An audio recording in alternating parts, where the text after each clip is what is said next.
আসসালামু আলাইকুম। এটি হচ্ছে পৃথিবীর সবচেয়ে ছোট পাঞ্জাখানা মসজিদ। মসজিদটির নাম হচ্ছে পর্তুগিজ আমলের গাজী কালুর পাঞ্জাখানা মসজিদ। বলা হয়ে থাকে যে এটি প্রায় 500 বছর আগের মসজিদ।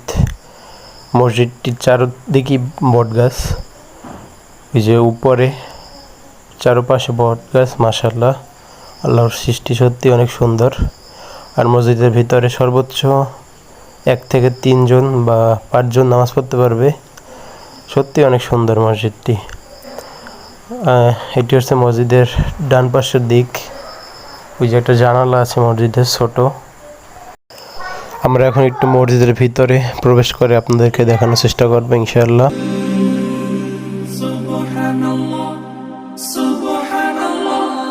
সফর সফর শহর শহর রোজানা